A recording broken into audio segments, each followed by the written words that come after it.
श्री शिवाय नमस्तुभ्यम। हर हर महादेव। दोस्तों, आप सभी लोग जानते हैं कि 16 अगस्त 2025 यानी शनिवार को पड़ रही है भाद्रपद महीने की कृष्ण जन्माष्टमी तिथि। और दोस्तों, ये वो तिथि है जो भाद्रपद महीने में पड़ने वाली सबसे बड़ी तिथि है, क्योंकि यह शनिवार के दिन पड़ रही है। और इस दिन भगवान कृष्ण के सामने चावल दाने का उपाय करना बहुत ही फलदायक साबित होता है। और इस दिन श्री कृष्ण को दूध, मिश्री और दही आदि का भोग लगाना शुभ माना जाता है और इसका बहुत ही बड़ा और विशेष महत्व होता है। पूज्य गुरु जी ने कहा है, अगर कभी भी मौका लग जाए और भाद्रपद महीने की कृष्ण जन्माष्टमी तिथि शनिवार को पड़ जाए तो आप लोगों को 11 चावल के दाने का उपाय तो अवश्य ही करना चाहिए। इन दोनों का संयोग बहुत ही कम आता है। और दोस्तों, पूज्य गुरु जी ने अपनी शिव महापुराण की कथा में बताया है, इस दिन आपको 11 चावल दाने वाला उपाय तो अवश्य ही करना चाहिए, क्योंकि ऐसा दिन पूरे साल में सिर्फ एक ही बार आता है। और दोस्तों, आप सभी लोग जानते हो कि कृष्ण जन्माष्टमी का अगर सबसे बड़ा कोई उपाय है तो वो 11 चावल के दाने वाला उपाय है। तो दोस्तों, इस कृष्ण जन्माष्टमी के दिन आप लोगों को इस 11 चावल दाने वाले उपाय को जरूर करना है। बहुत सारे लोग होंगे जिन लोगों ने इस उपाय को न किया हो, मतलब पूरा साल निकल गया और उन्होंने किसी भी दिन इस 11 चावल दाने वाले उपाय को न किया हो। पर दोस्तों, आपके पास एक आखिरी मौका बचा हुआ है जो कि 16 अगस्त के दिन है। तो इस दिन आप लोगों को इस वाले उपाय को जरूर कर लेना है। भले ही आपने पूरे साल भर इस उपाय को ना किया हो, पर अगर आपने इस भाद्रपद महीने के कृष्ण जन्माष्टमी के दिन अगर इस वाले उपाय को कर लिया तो आपको इस उपाय को करने का वो फल मिलेगा जिसकी आपने कभी कल्पना भी नहीं करी होगी। इसीलिए आप लोग इस वाले उपाय को एक बार जरूर कर लेना, ताकि आप लोगों के हाथ से यह मौका ना जा सके और आपको इस उपाय को करने का फल मिल सके। दोस्तों, यह उपाय पंडित जी ने अपनी अभी की ही शिव महापुराण की कथा में बताया है जी। इस उपाय को आज हम आपको बहुत अच्छे से समझाने वाले हैं। इस वीडियो को देखने के बाद इस उपाय को समझने के लिए आपको कोई और वीडियो को देखने की जरूरत नहीं पड़ेगी। तो चलिए दोस्तों, उपाय को शुरू करते हैं। देखिए, यह इस भाद्रपद महीने के कृष्ण जन्माष्टमी के दिन यह इतना खास होता है, इतना महत्वपूर्ण होता है। देखा गया है कभी कभी बड़े बड़े पूजा पाठ अनुष्ठान से जो मनोकामना पूर्ण नहीं होते, वो इस भाद्रपद महीने के शनिवार के दिन एक छोटे से उपाय करने से ही आपकी मनोकामना पूर्ण हो जाती है। और बहुत सारे लोगों ने इस उपाय को किया भी है और उनको इस उपाय को करने का फल भी जरूर मिला है। अगर आप लोग भी इस उपाय को शनिवार कृष्ण जन्माष्टमी के दिन करना चाहते हैं तो आप इस उपाय को पहले अच्छे से समझ लेना, सुन लेना, उसके बाद करना। आपको इस उपाय का फल जरूर मिलेगा। और इस उपाय को कर लेने से आपके घर में चाहे किसी भी प्रकार की दुख और समस्या क्यों ना चल रही हो, आपको उसका कारण भी नहीं पता है कि भाई ये समस्या किस कारण से चल रही है। उसका कुछ भी कारण हो सकता है, जैसे पितृदोष हो सकता है या किसी भी तरह का मंगल दोष भी हो सकता है। तो इस दिन आप लोगों को ये वाला उपाय कर लेना है। ये एक ऐसा उपाय है जिस उपाय को अगर किसी विशेष दिन पर किया जाए तो भाई उस विशेष दिन का जो है वह तो हमें मिलता ही मिलता है, पर हमने उस दिन पर इस उपाय को किया है तो हमें उससे भी बड़ा फल मिलता है और फल बहुत जल्दी मिलता है, क्योंकि आप इस उपाय को बहुत ही बड़े और विशेष दिन पर कर रहे हो। तो चलिए अब उपाय के बारे में बात करते हैं। लेकिन उससे पहले आप लोगों को यह जानना आवश्यक है कि आखिर यह उपाय किस समय करना है, किसको करना है और कैसे करना है। तो चलिए हम आगे आपको वीडियो में एक एक करके बता देते हैं। लेकिन उससे पहले अगर आप लोग हमारे चैनल पर नए हैं तो हमारे चैनल को सब्सक्राइब कर लेना और इस वीडियो को लाइक करके कमेंट बॉक्स में श्री शिवाय नमस्तुभ्यम ओम नमः शिवाय जरूर टाइप कर देना। और अपने फायदे के लिए, गरीबी दूर करने के लिए इस वीडियो को पूरा देख कर जाना, तभी आपको लाभ की प्राप्ति होगी। यदि आज आपने वीडियो को बीच बीच में से देखा, काट काट कर देखा, तो आपको जीवन में कभी सफलता हासिल भी नहीं होगी। तो दोस्तों, इस 11 चावल के दाने वाले उपाय को हमें इस कृष्ण जन्माष्टमी के दिन कैसे करना है, किसको करना है, किस समय करना है और कहां पर करना है, ये सारे सवालों के जवाब आपको इस वीडियो में मिल जाएंगे। और जो ये वीडियो देखेगा भाई, उसको 11 चावल के दाने वाला उपाय जरूर करना चाहिए, क्योंकि इस दिन एक चावल के दाने का भी बहुत ही बड़ा और विशेष महत्व होता है। और जब बात आ जाए 11 चावल के दाने की, तो ये सोने पे सुहागा वाली बात हो जाती है और ये एक बहुत ही बड़ा उपाय हो जाता है इस कृष्ण जन्माष्टमी तिथि का। अब हम समझते हैं इस वाले उपाय को हमें करना किस समय है। इस 11 चावल दाने वाले उपाय को हमें वैशाख महीने के प्रदोष व्रत के दिन करना किस समय है। तो देखिए, इस उपाय को करने का जो समय है वह सुबह का समय है और शाम का समय भी है। अब देखिए, यहाँ पर हम मुख्य रूप से सुबह का समय नहीं बोलेंगे, क्योंकि 25 अप्रैल शुक्रवार प्रदोष व्रत का दिन है और इस दिन प्रदोष काल के समय का बहुत महत्व होता है। बाकी अगर सुबह के समय भी करेंगे तो भी अच्छा होगा, उसमें कोई भी दिक्कत वाली बात नहीं है। तो चलिए जानते हैं इस विशेष उपाय के बारे में। लेकिन उससे पहले एक प्रार्थना, अगर आप इस चैनल पर नए हैं तो आप इस वीडियो को लाइक करें, चैनल को सब्सक्राइब करें और कमेंट बॉक्स में आप अपनी राशि या अपना नाम जरूर डाल दें, क्योंकि हम राशि से जुड़ा भाग्य भी बताते हैं और भाग्य में चल रही परेशानियों को दूर करने के लिए वह आसान से आसान उपाय भी बताते हैं। तो चलिए अब हम अपने सबसे पहले उपाय की बात कर लेते हैं। उपाय के लिए आपको 2 दीपक लेने होंगे। दोनों ही दीपक आप मिट्टी के भी ले सकते हैं और दोनों ही दीपक आप शुद्ध आटा मढ़कर उनके भी तैयार कर सकते हैं। अब देखिए, आप सभी जानते हैं दीपक के अंदर श्री हरि विष्णु जो है उन्हें तुलसी दल सबसे प्रिय है और एक बिना तुलसी माता के श्री हरि विष्णु अधूरे हैं और बिना तुलसी पत्तों के श्री हरि विष्णु का भोग अधूरा है। अब श्री हरि विष्णु को प्रसन्न करके दीपक के अंदर आप किसी भी मनोकामना को पूरा कर सकते हैं, क्योंकि श्री हरि विष्णु प्रसन्न हो गए आप लंबी बाती कोई भी विष और अंदर कर सकते हैं। मनोकामना अधूरी नहीं रहेंगी वाला तो आपको तुलसी के 5 पत्ते लेने हैं। केवल शुक्रवार की 5 तुलसी के पत्ते जो आपने लिए हैं, इसीलिए आप ये 5 तुलसी के पत्ते आपको श्री हरि विष्णु को अर्पित करने हैं। इसी के साथ में अपने घर के मंदिर में ही चुटकी काले तिल के दाने लेना आपको करना है। और इसी के साथ आपके घर में श्री हरि विष्णु की कोई मूर्ति है, प्रतिमा है, वहां पर यह 5 तुलसी के पत्ते आप लेकर के और साथ ही साथ समय पहुंच जाना। देसी घी का दीपक में जहां कहीं भी तुलसी जी का पौधा ओम नमो भगवते वासुदेवाय नमः वहां पर इस मंत्र का आपको 11 बार जप करना है। जो एक गोल देखो मंत्र कौन सा है, उसे ओम नमो भगवते वासुदेवाय नमः प्रज्वलित करना है। फिर श्री हरि विष्णु से अपनी विश, अपनी इच्छा, अपनी मनोकामना कह वासुदेवाय और फिर देखना मंत्र का आपकी विश और इच्छा कर लेना, जो भी आपकी मनोकामना है दोस्तों, जो भी अपने जीवन में आपको चाहिए। अगर निर्धनता बहुत है, आप अपने घर से गरीबी को दूर करना चाहते हैं और जो आपने धन आपका बढ़ता नहीं, दीपक प्रज्वलित चाहते हैं कि आपका धन बढ़े या फिर आपके घर में फिजूल खर्ची बहुत होती है, पैसा आपके पास नहीं रुकता की दिशा में आप चाहते हैं कि पैसा आपके पास और अपनी गोत्र को बोल देना है, व्यक्ति ऐसा है जो बहुत बीमार रहता है या फिर किसी का विवाह नहीं हो पा रहा है, तो जो भी आपकी इच्छा है, जो भी आपके विष है, पसीने से उत्पन्न एक बार श्री हरि विष्णु से कह दीपक की रात्रि में प्रज्वलित करते हैं तो इससे हमें हमारे कर्ज में राहत मिलती है, हमारे जीवन में धन प्राप्ति के नए नए मार्ग खुलते हैं, हमारा अगर कोई भी कार्य रुका हुआ है तो वह भी परिपूर्ण होता है। देखिए, गोल बाती का जो दीपक है, विशेषकर हम माता तुलसी के वहां पर भगवान विष्णु और माता लक्ष्मी के निमित्त प्रज्वलित कर रहे हैं। इस प्रकार से आपको यह दीपक प्रज्वलित कर देना है। अब जो आपके पास लंबी बाती का दीपक है, एक चुटकी हल्दी है, तो इससे आपको लेकर के पहुंचना है अपने घर के मंदिर में। आपके घर के मंदिर में माता लक्ष्मी की जो भी प्रतिमा की मूर्ति है, उनके सामने सबसे पहले तो आपको यह लंबी बाती का दीपक रखना है। फिर आपको दीपक को प्रज्वलित कर देना है। दीपक को प्रज्वलित करते समय आपको ओम महालक्ष्मी नमः इस मंत्र का जाप करते रहना है। अब दोस्तों, आपके पास जो एक चुटकी हल्दी है, उसे आपको अपने सीधे हाथ में रखना है और इस एक चुटकी हल्दी को आपको उस दीपक के ऊपर से 11 बार घड़ी की दिशा में घुमाना है और आपको ओम महालक्ष्मी नमः मंत्र का जाप करते रहना है। और इस एक चुटकी हल्दी को आपको उसे दीपक के अंदर डाल देना है। देखिए, एक चुटकी हल्दी वाला जो दीपक है आपके जीवन से दुर्भाग्य को समाप्त करता है, माता लक्ष्मी की आपको कृपा प्राप्त करवाएगा, धन प्राप्ति के आपके जीवन में नए नए मार्ग बनाएगा। देखो, अगला उपाय है, वह भी बहुत ज्यादा खास है। तीनों उपाय को आप जरूर सुनना, क्योंकि जो आपको अच्छा लगे वह उपाय आप कर सकते हैं। देखिए, इस उपाय के लिए आपको 2 हरी इलायची लेनी होगी। हरी इलायची आपको साबुत लेनी है, खंडित नहीं होनी चाहिए। और इसी के साथ में आपको मात्र थोड़ा शहद लेना है। शहद आपको मात्र आधा चम्मच या फिर उससे भी कम ले लेना है। और इसी के साथ में आपको एक दीपक ले लेना है। दीपक आप चाहे तो मिट्टी का भी ले सकते हैं और आप चाहे तो शुद्ध आटा मढ़कर उसका दीपक भी आप तैयार कर सकते हैं।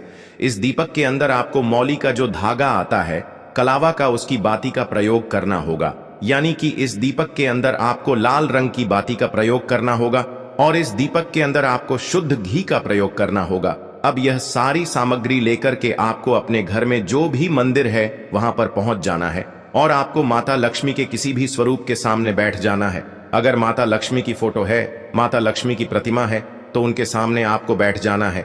अगर माता पार्वती की प्रतिमा है तो उनके सामने आपको बैठ जाना है, यानी कि किसी भी माता के स्वरूप के सामने आपको बैठ जाना है। अब देखिए, सबसे पहले तो आपको माता रानी के सामने थोड़ी सी चावल की ढेरी बना देनी है, यानी कि थोड़े से अक्षत के दाने आपको माता रानी के सामने रखना है। उसके बाद आप जो एक दीपक लेकर के गए हैं, उस दीपक को आपको उन्हीं चावल के दानों के ऊपर रख देना है और फिर इस दीपक को आपको माता रानी के सामने प्रज्वलित कर देना है। देखें, इस दीपक को प्रज्वलित करते समय आपको ओम महालक्ष्मी नमः इस मंत्र का लगातार जाप करते रहना है। दीपक को प्रज्वलित करने के बाद आप जो 2 हरी इलायची लेकर के गए हैं, उसमें से एक हरी इलायची को तो आपको उसी दीपक के अंदर डाल देनी है और वहीं पर आपको कम से कम 21 बार ओम महालक्ष्मी नमः इस मंत्र का जाप कर लेना है। अब आपके पास जो शहद है और एक हरी इलायची है, उसे सीधे आपको लेकर के पहुंच जाना है भगवान शिव के मंदिर में। पूज्य गुरु जी ने बताया है कि यह उपाय आपको सिर्फ और सिर्फ शाम के समय ही करना होगा। शाम को जब भी सूर्यास्त का समय होता है तो उस समय आपको यह उपाय करना है। लेकिन सबसे पहले तो आपके पास जो एक हरी इलायची है उसे आपको उस शहद के अंदर अच्छे से डुबो देना है, यानी कि शहद का लेपन उसे हरी इलायची के ऊपर चारों तरफ आपको कर देना है। अब यह जो शहद से युक्त हरी इलायची है इससे आपको भगवान शिव के शिवलिंग पर अर्पित कर देनी है और आपको वो श्री शिवाय नमस्तुभ्यम इस मंत्र का लगातार जाप करते रहना है। फिर इसके बाद आपको एक लोटा जल भी अपने साथ लेकर के जाना है, तो यह एक लोटा जल भी आपको धीरे धीरे शिवलिंग पर समर्पित कर देना है और आपको श्री शिवाय नमस्तुभ्यम इस मंत्र का जाप करते रहना है। फिर इसके बाद आपको अपने घर आ जाना है। इस प्रकार से आपको यह उपाय कर लेना है। तो चलिए दोस्तों, जान लेते हैं गुरुजी द्वारा बताए गए दूसरे उपाय के बारे में। देखिए, इस उपाय के लिए आपको लेना है 11 चावल के दाने। गुरुजी ने कहा है चावल के दाने खंडित नहीं लेने हैं, बिल्कुल साबुत होने चाहिए। उसके साथ में आपको लेना है एक बेलपत्र। बेलपत्र का भी एक नियम है, अगर आपके पास बेलपत्र नहीं है तो आप शिवलिंग से उठाकर उसको पुनः शुद्ध जल से धोकर इस्तेमाल कर सकते हैं। इस प्रकार आपको बेलपत्र लेना है। इसके बाद आपको एक लोटा जल लेना है। अब यह सब सामग्री लेकर आपको जाना है महादेव के मंदिर में। देखो, अब आपको उत्तर साइड में खड़े हो जाना है और सबसे पहले आपको एक बेलपत्र अपने हाथ पर और 11 चावल दाने रखकर शिवलिंग के ऊपर अपना नाम और गोत्र बोलते हुए समर्पित कर देना है और ओम नमः शिवाय श्री शिवाय नमस्तुभ्यम का लगातार जाप करना है। अब आपको जो एक लोटा जल साथ में लेकर आए थे उसे धीरे धीरे बेलपत्र और चावल दाने के ठीक ऊपर आपको समर्पित करते जाना है और शिव पुराण के मूल मंत्र श्री शिवाय नमस्तुभ्यम का 11 बार जाप करना है और अपनी मनोकामना बोलते जाना है। देखो, बस छोटा सा उपाय करना है, देखना एक दिन आपके सब काम बनने लग जाएंगे। गुरु जी का बहुत ही विशेष उपाय है। चलते हैं तीसरे उपाय की तरफ। देखिए, इस उपाय के लिए आपको एक तांबे के पात्र के अंदर सबसे पहले अपने घर से शुद्ध जल लेना है। फिर इसी के साथ में आपको मात्र थोड़ा सा शहद लेना होगा। शहद आपको आधा चम्मच या फिर उससे भी कम लेना है और इसी के साथ में आपको एक प्यारी सी बेलपत्र ले लेनी है। बेलपत्र यदि आपको नहीं मिल पाती है तो भगवान शिव के शिवलिंग पर चढ़ी हुई बेलपत्रों को आप पूर्ण शुद्ध जल से धो करके उपयोग कर सकते हैं और बेलपत्र जो है वह कहीं से भी कटी फटी खंडित नहीं होनी चाहिए। अब ये तीनों सामग्री लेकर के सीधे आपको पहुंच जाना होगा भगवान शिव के मंदिर में। यह उपाय सुबह से लेकर के शाम तक किसी भी समय कर सकते हैं। देखिए, सबसे पहले तो आपके पास जो शहद है उससे आपको अपने सीधे हाथ की चिटी उंगली के जो पास वाली उंगली होती है, अनामिका उंगली, उसमें थोड़ा सा शहद आपको लेना है और इससे फिर आपको शिवलिंग पर जहां माता अशोक सुंदरी का स्थान होता है वहां पर आपको ओम का निर्माण करना है। लेकिन जलाधारी के बिल्कुल बीच में जो स्थान होता है उसे माता अशोक सुंदरी का स्थान कहते हैं और इसी स्थान पर आपको शहद से ओम का निर्माण करना है। अब दोस्तों, आपके पास जो एक बेलपत्र है उसे आपको अपने सीधे हाथ की हथेली पर रखना है और महादेव से आपको अपनी विशेष मनोकामना, आपके जीवन में जो भी संकट चल रहे हैं, जो भी समस्याएं चल रही हैं, जो भी जीवन में दुर्भाग्य बना हुआ है, आप अपने किसी भी कार्य में सफल नहीं हो पा रहे हैं, तो जिस भी प्रकार की आपकी समस्या है उसे दूर करने के लिए आपको महादेव से प्रार्थना कर लेनी है। और फिर यह जो एक बेलपत्र है इससे आपको शिवलिंग पर माता अशोक सुंदरी वाले स्थान पर समर्पित कर देनी है। देखिए, जहां पर आपने ओम का निर्माण किया है उसी के ऊपर आपको यह बेलपत्र भी समर्पित कर देनी है। देखिए, बेलपत्र की चिकनी साइड का हिस्सा शिवलिंग से स्पर्श होगा और इसकी जो डंडी है वह आपको जलाधारी की ओर रखनी है। बड़ी पत्ती वाला भाग शिवलिंग की तरफ रहेगा। इसी प्रकार से आपको यह बेलपत्र समर्पित कर देनी है। अब दोस्तों, आपके पास जो एक जल का पात्र है उसमें से थोड़ा सा जल तो आपको बेलपत्र की जो आगे वाली पत्ती है उस पर आपको समर्पित करना है और आपको श्री शिवाय नमस्तुभ्यम इस मंत्र का जाप कर लेना है। फिर उस पात्र के अंदर जो जल बचेगा उसे पूरा आपको भगवान शिव के शिवलिंग पर धीरे धीरे समर्पित करते जाना है और लगातार आपको शिव महापुराण के मूल मंत्र श्री शिवाय नमस्तुभ्यम इस मंत्र का जाप करते रहना है। गुरुजी ने कहा है कि जल आपको इतने धीरे धीरे समर्पित करना है कि जल समर्पित करते हुए आप कम से कम 11 बार श्री शिवाय नमस्तुभ्यम या फिर ओम नमः शिवाय इस मंत्र का जाप कर सकें। फिर इसके बाद वापस आपको अपने घर आ जाना है। इस प्रकार से आपको यह उपाय कर लेना है। आप देखेंगे कि आपकी सभी मनोकामनाएं अवश्य ही पूरी होंगी। यह उपाय आपको अवश्य करने हैं। इस वीडियो में हमने आपको 3 से 4 महाउपाय आपको बताए हैं जो आपको शुक्रवार के दिन करने हैं। अगर आपके मन में उपाय से जुड़ा कोई भी सवाल है तो आप कमेंट बॉक्स में पूछ सकते हैं। अगर आपको हमारी ये वीडियो पसंद आई हो तो हमारे इस वीडियो को लाइक करें, चैनल को सब्सक्राइब करें और कमेंट बॉक्स में लिखें हर हर महादेव, जय मां लक्ष्मी। देखो, यदि आपके जीवन में आर्थिक संकट बहुत अधिक हो रहे हैं, धन की समस्या लगातार जीवन में बनी हुई है, एक एक रुपयों को प्राप्त करने के लिए आपको बहुत अधिक मेहनत कर रहे हैं, तो आज रात्रि में सोने से पहले आपको यह एक चमत्कारी दीपक का उपाय अवश्य करना है। या फिर यदि आपका जो व्यापार है, बिजनेस है, दुकान है, वो अच्छे से नहीं चल पा रही है, तो आज रात्रि में इस विशेष दीपक का उपाय आपको अवश्य करना चाहिए। देखो दोस्तों, दीपक हमारे घर में सभी नकारात्मक शक्ति को बाहर करता है। यह उपाय आपको साल में केवल एक बार करने का ही मौका मिलता है। देखिए, इस उपाय के लिए आपको तुलसी जी की जो सूखी लकड़ी होती है उसे ले लेना है।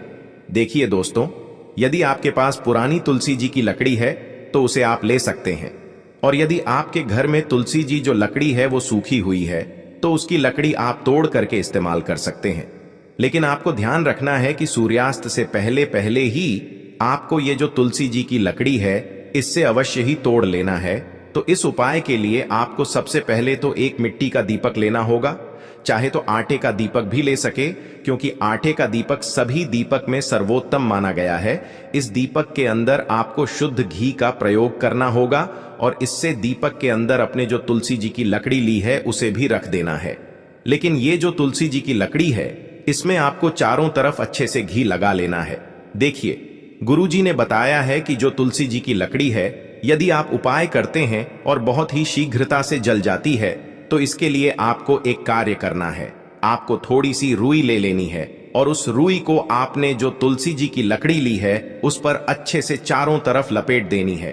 तुलसी जी की लकड़ी के ऊपर रुई लपेटने के बाद इसे आपको पूरा घी के अंदर डुबो लेना है। अब इसे आपको बाती के रूप में प्रयोग करना है। अब दोस्तों, इस दीपक को आपको प्रज्वलित कहां करना है? तो इस दीपक को आपको या तो भगवान विष्णु के सामने प्रज्वलित करना होगा, या फिर आपको भगवान श्री राम के सामने प्रज्वलित करना होगा, या फिर भगवान कृष्ण के सामने, यानी कि भगवान विष्णु के जो भी अवतार हैं उनके सामने आप ये दीपक प्रज्वलित कर सकते हैं, या फिर आप इससे दीपक को माता तुलसी जी के सामने भी प्रज्वलित कर सकते हैं। पूज्य गुरु जी ने बताया है कि जो भी व्यक्ति इस प्रकार से तुलसी जी की डंडी से यह दीपदान कर देता है उसके जीवन में कभी भी धन की समस्या नहीं होती है। इसीलिए आपको यह पूरे साल में केवल एक बार ही मौका मिलता है। इस उपाय को करके देखना, आपकी सभी इच्छाएं जरूर पूर्ण होंगी। यह जो उपाय है रात्रि में सोने से पहले करना